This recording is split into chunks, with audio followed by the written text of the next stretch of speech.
नमस्कार दोस्तों, स्वागत है आपका अपने YouTube चैनल शिक्षा साथी में। दोस्त, मैं 12th क्लास काव्यखंड का पाठ 3 का वीडियो लेकर आ चुका हूं, जिसका नाम है तुलसीदास के पद। देखिए दोस्त, इस पाठ में तुलसीदास 2 पद लिखे हैं, जिन दोनों पदों के बारे में हम लोग को पढ़ना है। लेकिन उससे पहले हम लोग इसका लेखक परिचय जान लेंगे। देखते हैं यह तुलसीदास का लेखक परिचय। इस पद के लेखक कौन है? गोस्वामी तुलसीदास। वही तुलसीदास जो रामचरितमानस की रचना किए थे।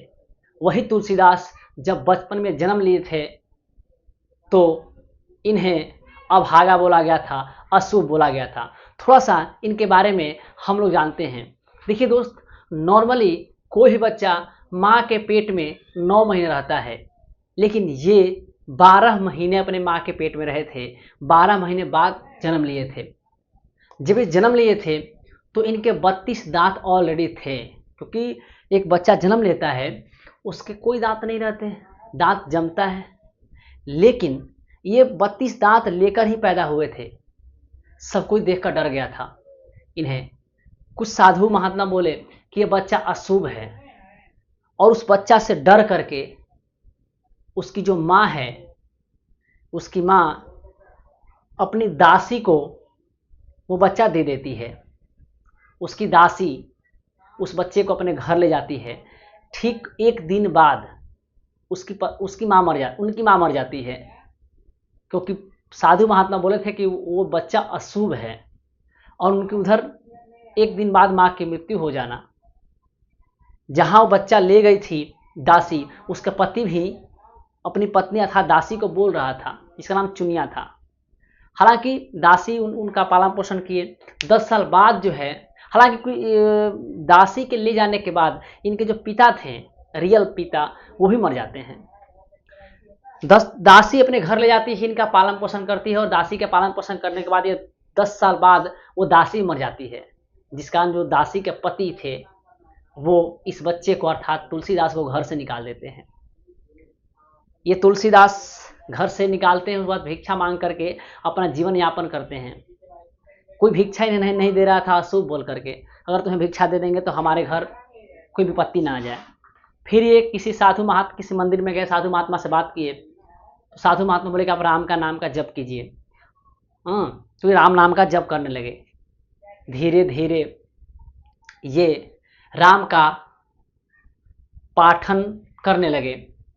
इनके पाठन से प्रभावित होकर दीनबंधु पाठक थे, वो अपनी बेटी की शादी इनसे कर देते हैं।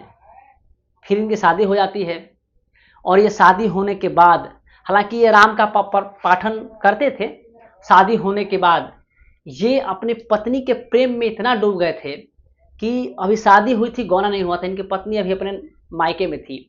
ये पत्नी से मिलने के लिए रात में ही चल पड़े, ऐसा कहा जाता है, ऐसा विद्वानों का मानना है। वो रात में ही चल पड़े, नदी पार किए, नदी पार करके वहाँ घर गए। नदी पार किए तो नदी में पूरा धार था, एक लाश पर बैठ करके बॉडी पर नदी पार कर दिए थे। उनको इतना अपनी पत्नी से मिलने का प्रगाढ़ प्रेम जो अपनी पत्नी के प्रति था, लालसा था, वो उनमें था। वो घर जाते हैं, सांप को रस्सी समझ करके छत पर चढ़ जाते हैं अपनी पत्नी से मिलने, और पत्नी के पास जाते हैं तो पत्नी उन्हें डांटती है, फटकारती है, और बोलती है जितना आप प्रेम मेरे से करते हैं, जितना प्रेम आप मेरे से करते हैं, उतना प्रेम अगर श्री राम की भक्ति में लगाए होते, उतना मन श्री राम की भक्ति में लगाए होते तो आपका जीवन धन्य हो जाएगा। और जब उन्हें डांटा गया, फटकारा गया उनकी पत्नी द्वारा, तब वहाँ से वो चले आते हैं, और वहाँ से आ करके श्री राम के भक्ति में लीन हो जाते हैं, और वैराग भाव धारण कर लेते हैं। वैराग भाव धारण करने का मतलब होता है गृहस्थ जीवन को छोड़ करके, जो शादी है, अपना घर परिवार है, सबको छोड़ छाड़ करके अपना एक साधु महात्मा का भेष धारण कर लेना, और वो जा करके काशी में बस जाते हैं। और काशी में बसते हैं और तमाम तप करते हैं, तमाम तीर्थ यात्राएं करते हैं। उसके बाद उनमें निखार आता है, और वो तुलसीदास से गोस्वामी तुलसीदास बनते हैं। हालांकि उनके बचपन का नाम राम बोला था, क्योंकि जब वो जन्म लिए थे तब सबसे पहले शब्द बोले थे राम, इस कारण से उनका पहला नाम रखा गया राम बोला। उनका मूल नाम क्या था? राम बोला। खैर, अब देखते हैं उनके बारे में परिचय। ये ऐसा मत है विद्वानों का, ऐसा चीज हुआ था। ठीक है दोस्त, चलते हैं, देखते हैं लेखक कौन है। तुलसीदास, गोस्वामी तुलसीदास। इनका जन्म कब हुआ था? 1543। देखिए दोस्त, अगर सबसे ज्यादा अगर कोई समस्या एग्जाम में करता है तो लेखक का जन्म और मरण, लेखक का जन्म और निधन करता है। इसका से बहुत अच्छे ध्यान रखिएगा। जन्म 1543 ईस्वी, निधन 1627 ईस्वी। ठीक है। स्थान जहां इनका जन्म हुआ था, इनका स्थान होता राजापुर, बांदा जिला, उत्तर प्रदेश। राजापुर उनके गांव का नाम था, बांदा जिला का नाम था और राज्य था उत्तर प्रदेश। उनका मूल नाम क्या था? राम बोला, क्योंकि अपने पहली बार वो राम बोले थे, इस कारण से उनका नाम क्या पड़ा? राम बोला। माता हुलसी, माता नाम क्या था? हुलसी। और इस माता ने जिस दासी को पालने के लिए बच्चे दे दिए था, तुलसीदास को दे दिए थे, उसका नाम था चुनिया। आगे देखते हैं पिता, आत्माराम दुबे। आत्माराम दुबे इनके पिता का नाम था। पत्नी रत्नावली, जो दीनबंधु पाठक की पुत्री थी। प्रतिपालिका, जिन्हें पाली थी, दासी चुनिया, इसी ने पालन पोषण किया था। तुलसीदास का इसी ने पालन पोषण किया था। दीक्षा गुरु नरहरिदास, सुकर खेत के वासी। देखिए, इनके दीक्षा गुरु कौन थे? नरहरिदास। सबसे पहले इनका दीक्षा देने का काम नरहरिदास ने किया था और ये सुकर खेत के वासी थे। इन्होंने इनकी शिक्षा प्रारंभ की। सबसे पहले इनकी शिक्षा कौन प्रारंभ किए थे? नरहरिदास। ये सुकर खेत के वासी थे। ठीक है। आगे आते हैं शिक्षा गुरु। इनके जो शिक्षा गुरु थे, जो जिनके पास ये रह करके 15 साल रह करके जिनके पास ये ज्ञान प्राप्त किए, उनका नाम था शेष सनातन। शिक्षा शुरुआत किए थे नरहरिदास, सुकर खेत के वासी थे वो, सुकर खेत जगह का नाम है। और इनके शिक्षा गुरु जिसके पास प्रॉपर रह करके ये शिक्षा प्राप्त किए थे, अच्छे से शिक्षा प्राप्त किए थे, उनका नाम शेष सनातन। ये काशी के विद्वान थे। काशी में निवास स्थान अपना बना लिए थे, 15 वर्ष तक काशी में रहे थे। शिक्षा, अब किन किन क्षेत्रों में इनके पास ज्ञान था, किन किन चीजों के ये शिक्षा प्राप्त किए थे? चारों वेद, जो चारों वेद है, हाँ, उनके बारे में ये शिक्षा प्राप्त किए थे। ऋग्वेद, चार वेद है ना, ऋग्वेद, यजुर्वेद, अथर्ववेद और एक सामवेद। उन चारों वेद के बारे में शिक्षा प्राप्त किया था। षड दर्शन, जो दर्शन है, न्याय दर्शन, सांख्य दर्शन वगैरह, तो 6 दर्शन के बारे में इन्होंने शिक्षा प्राप्त किया था। इतिहास, पुराण, स्मृतियां और काव्य, जो कविताएं हैं, काव्य आदि की काशी में 15 वर्ष तक रहकर शिक्षा प्राप्त किए। ठीक है, 15 वर्ष तक रहकर यहां क्या होगा? शिक्षा प्राप्त किए। आगे, पत्नी से प्रगाढ़ प्रेम, मतलब बहुत ज्यादा प्रेम और आसक्ति।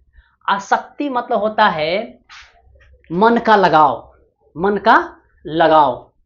पत्नी से प्रगाढ़ प्रेम और आसक्ति के कारण, मन के लगाव के कारण फटकारे जाने पर, पत्नी द्वारा फटकारे डांटे जाने पर वे गृहस्थ जीवन को छोड़कर वैराग्य धारण कर लिए। वो गृहस्थ जीवन को छोड़ दिए और वैराग को धारण कर लिए, मोह माया दुनिया से छोड़ दिए और वो साधु वेश धारण करके घर छोड़कर निकल गए और राम का पठन पाठन करने लगे वगैरह।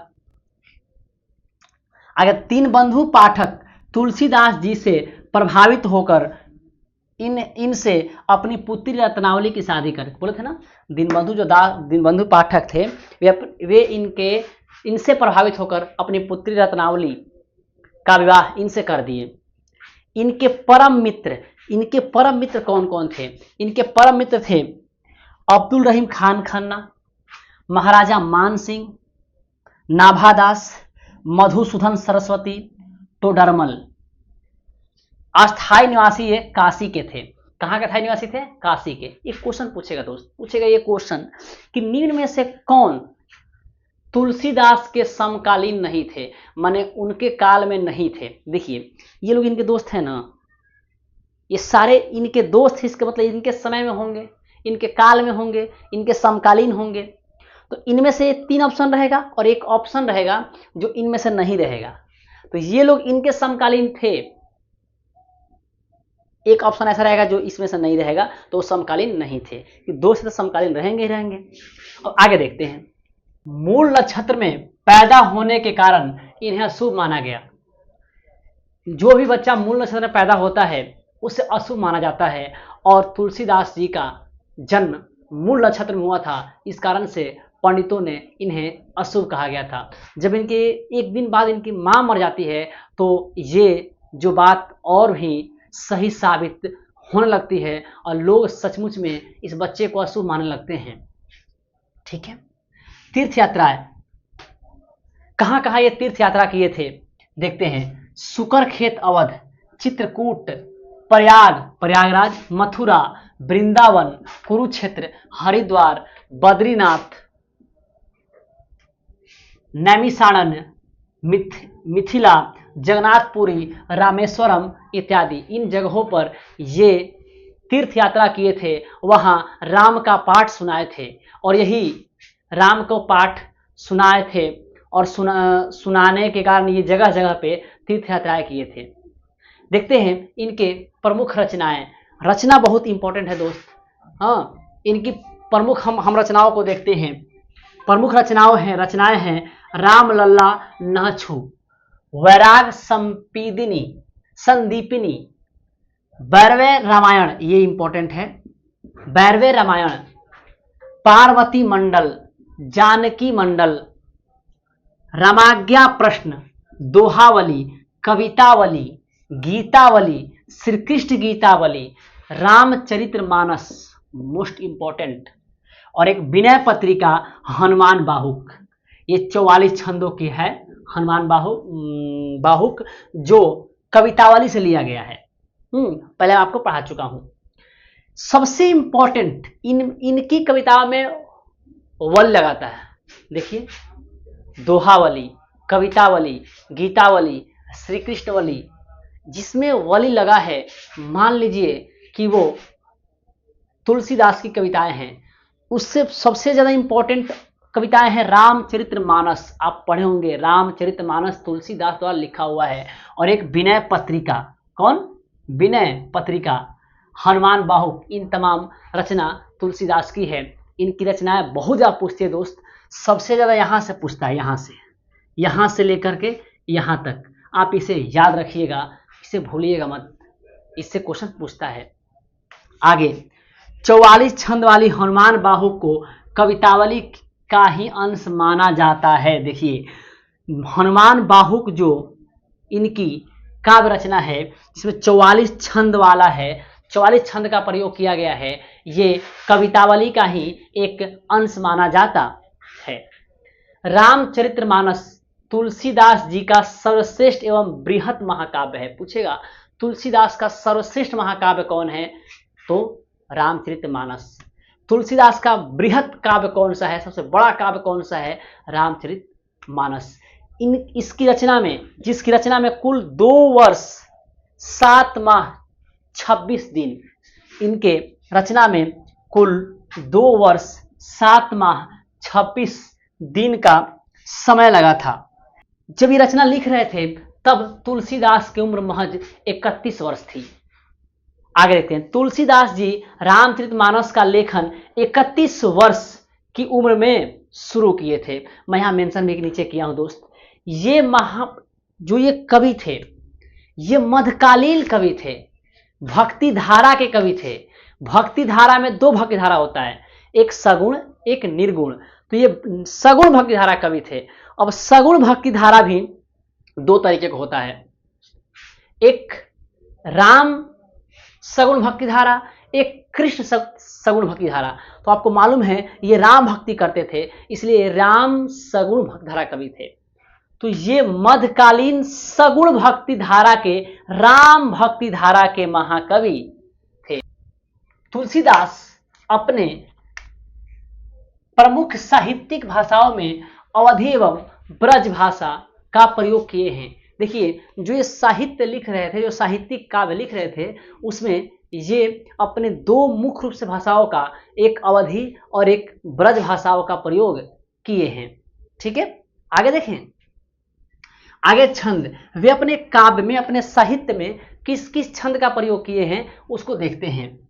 वे साहित्य में दोहा, चौपाई, सौरठा, बरवे, कवित्त और सवैये आदि छंद का वो प्रयोग किए हैं।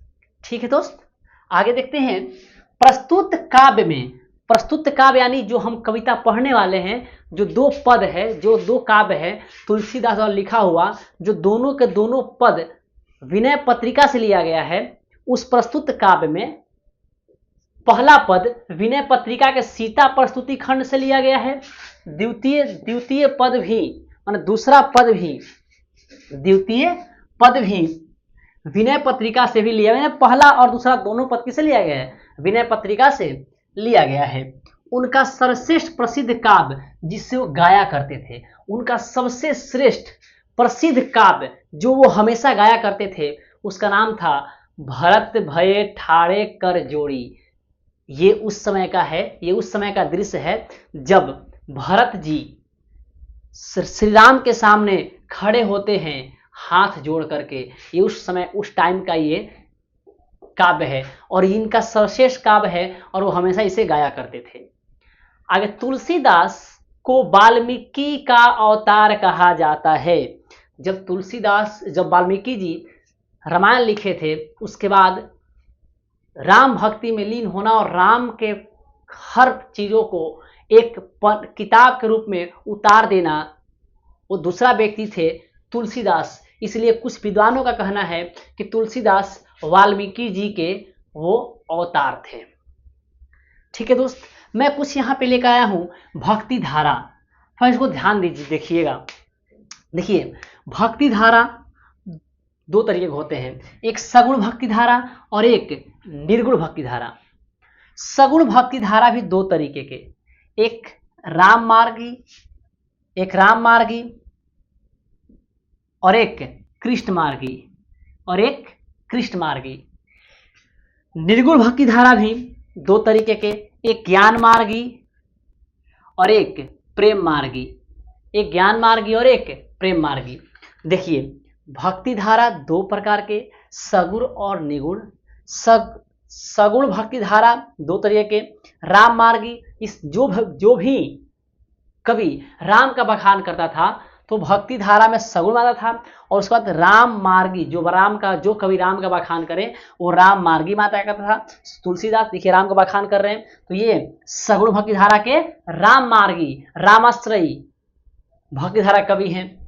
कृष्ण मार्गी जो श्री कृष्ण का बखान करेगा वो कृष्ण मार्गी अर्थात कृष्ण मार्गी भक्ति धारा अर्थात कृष्ण मार्गी सगुण भक्ति धारा के कवि कौन थे? सूरदास। अभी हम लोग पढ़ाए हैं जागिए ब्रजराज कुंवर कवल कुसुम फूले, पढ़ा है ना।